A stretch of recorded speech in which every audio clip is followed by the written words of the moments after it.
హైదరాబాద్లో 5,000 కోట్లు ఖర్చు పెట్టి గాంధీ గారి విగ్రహం కడుతున్నారు టూరిజం డెవలప్మెంట్ కోసం మన రేవంత్ రెడ్డి గారు కాంగ్రెస్ గవర్నమెంట్. ఓకే, ఇది చెప్పే ముందు మీకు కనబడుతుంది కదా, ఆకాశంలో ఉంది కదా, ప్రపంచంలోనూ 2 అతిపెద్ద బిల్డింగ్. ఫస్ట్ బూర్జ్ ఖలీఫా దుబాయ్లో ఉంది, 2 మలేషియా కౌలాలంపూర్లో ఉంది. ఈ పక్కన ఆ పక్కన బిల్డింగు అవి కనబడట్లేదు, ఆకాశాల్లో ఉన్నాయి. అది మలేషియాలోని అతిపెద్ద బిల్డింగ్. ఓకే, ఇప్పుడు ఇలాంటి 2 బిల్డింగులు మన హైదరాబాద్లో కట్టాలంటే ఎంత రాజకీయ కుట్ర జరుగుతుందో తెలుసా? కట్టనివ్వరు. అభివృద్ధి వద్దు, మనకి ఏం వద్దు. ఓకే, ఇది టూరిజంలో ఒక భాగం. ఇప్పుడు ఫ్యాక్ట్ మాట్లాడుకుందాం. నేను ఏ పార్టీకి సపోర్ట్ కాదు.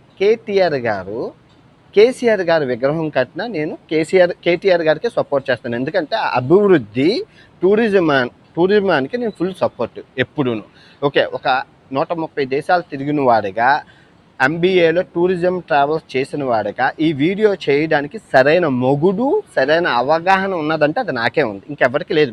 మిగతా వాళ్ళందరూ నా అంబిషన్ గల వాళ్ళకేం తెలియదు. ఓకే, ఫస్ట్ ఫ్యాక్ట్ మాట్లాడుకుందాం. ఫస్ట్ నేను మన పటేల్ గారి విగ్రహం దగ్గరికి వెళ్ళాను. 150 రూపాయలు ఖర్చు పెట్టాను. నేను 150 రూపాయలు ఖర్చు పెట్టాను. నేను ప్రపంచం తిరిగే ముందు ఇండియా అంతా తిరిగాను. అందుకే నేను మోనార్క్ని. నేను తెలివైన వాడిని ఎందుకు అంటానంటే నేను ఇండియా అంతా తిరిగాను, నాకు తెలుసు. సో 150 రూపాయలు పెట్టి పటేల్ గారి విగ్రహంకి వెళ్ళాను. అది ఎందుకు కట్టారు? 3,000 కోట్లు కట్టారు. ఇది బీజేపీ గవర్నమెంట్ ఖర్చు పెట్టింది ఆ పటేల్ గారి విగ్రహం కోసం.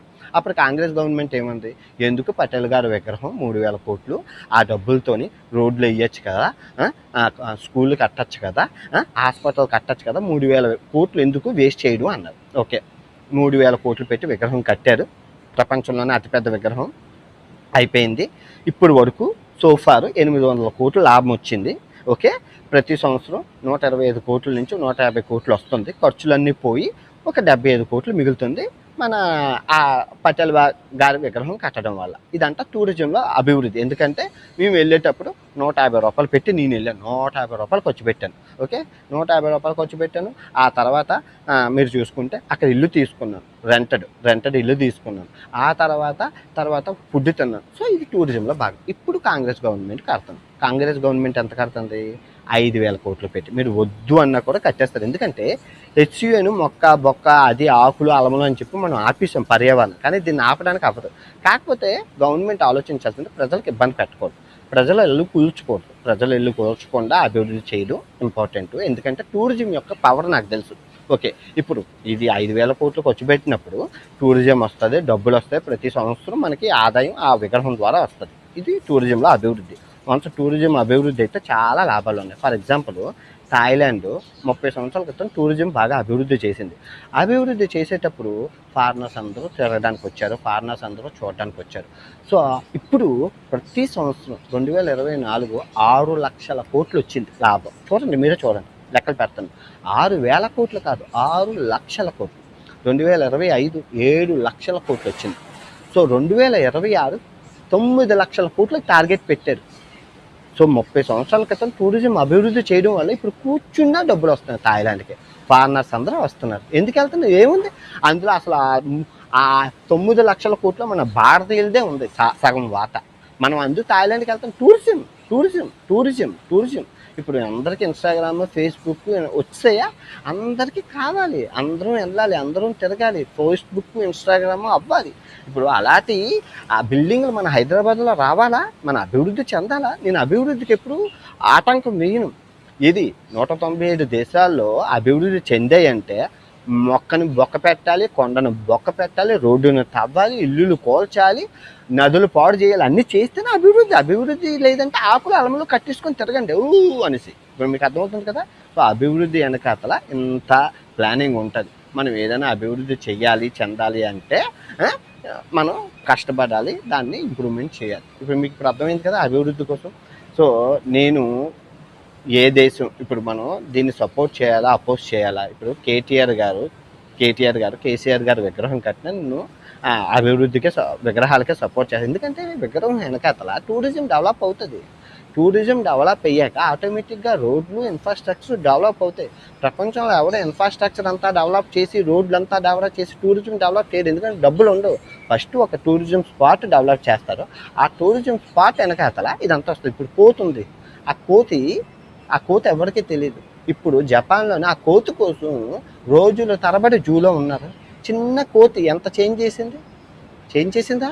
కంపెనీలు కొన్ని కోట్ల వ్యాపారం చిన్న కోతి బొమ్మ వల్ల. మరి చిన్న కోతి బొమ్మ వల్ల అంత జరుగుతుందంటే మరి గాంధీ గారి విగ్రహం వల్ల ఎంత జరుగుతుంది? ఎంత కాదన్నా మన జాతిపిత మన స్వతంత్ర సమరయోధుడు సౌత్ ఆఫ్రికా వెళ్ళేటప్పుడు ఆయన కోసం నేను ఎన్నో వీడియోలు చేశాను. నాకు తెలియదు, మా భగవద్గీత మీద ప్రమాణకం చేసి చెప్తున్నాను, నాకు గాంధీ గారి కోసం తెలియదు. నేను వ్యూస్ వస్తాయి కదా అని చెప్పి ఒక 10 వీడియోలు చేశాను.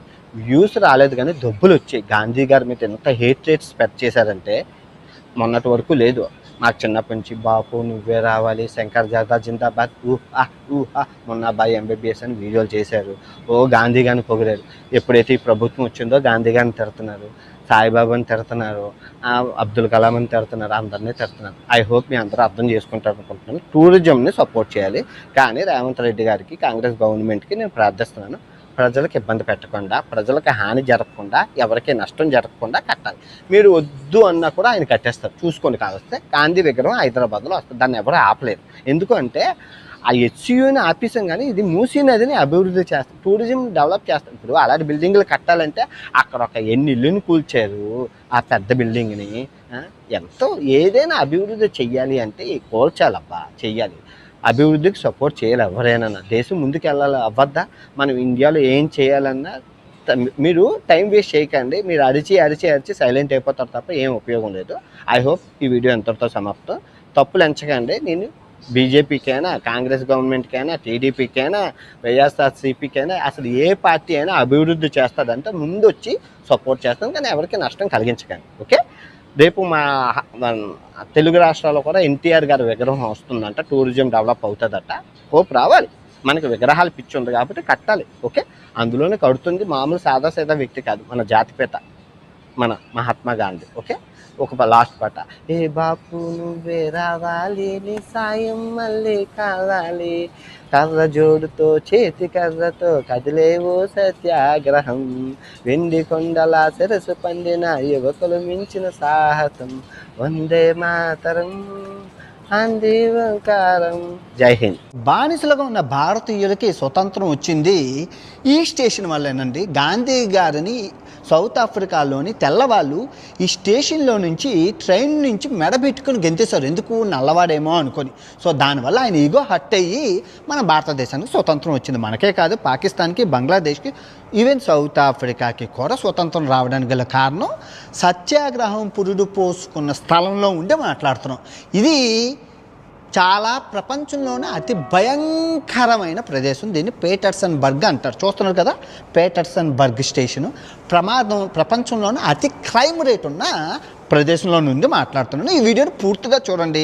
మీ ఎవ్వరికీ తెలియదు గాంధీ గారి గురించి దారుణమైన నిజాలు నేను ఇప్పుడు చెప్పబోతున్నాను. చాలా 90% ప్రజలకు తెలీదు. గాంధీజీ అంటే కాంగ్రెస్ ప్రభుత్వం అంటే సోనియా గాంధీ గారి తాత, ఇందిరాగాంధీ గారి తాత, రాహుల్ గాంధీ, ప్రియాంక గాంధీ, ఇందిరాగాంధీ గారికి పెదనాన్న అన్నట్లు అందరికీ తెలిసే. కానీ గాంధీ అంటే ఒకటే అనుకుంటున్నారు, కానీ నిజం ఎవరికి తెలియదు. దాచేశారు, ప్రభుత్వాలు దాచేశాయి. 600 అడుగుల ఆజానుబాహుడు సర్దార్ వల్లభాయ్ పటేల్ గారు ప్రపంచం కొనియాడుతుంది ఐరన్ మ్యాన్ అని వల్లభాయ్ పటేల్ గారిని. నిజంగా సర్దార్ వల్లభాయ్ పటేల్ గారు మన దేశానికి మంచి సూక్తులు చెప్పి వెళ్ళారండి. మన దేశం ఐక్యత లేకపోవడం వల్ల బ్రిటిషర్స్ మన దేశాన్ని 200 సంవత్సరాలు పరిపాలించి మనల్ని బానిసలుగా చేశారు. అదే మన అందరం ఐక్యంగా ఉంటే ఈ పరిస్థితి వచ్చేది కాదు. మన భారతీయులందరూ ఎప్పుడూ ఐక్యంగా ఉండాలని చెప్పడం జరిగింది. అంతేకాకుండా ముస్లిం సోదరులు ఎక్కడి నుంచి వచ్చిన వాళ్ళు కాదు, మన దేశంలో ఉన్న వాళ్ళని కూడా చెప్పడం జరిగింది.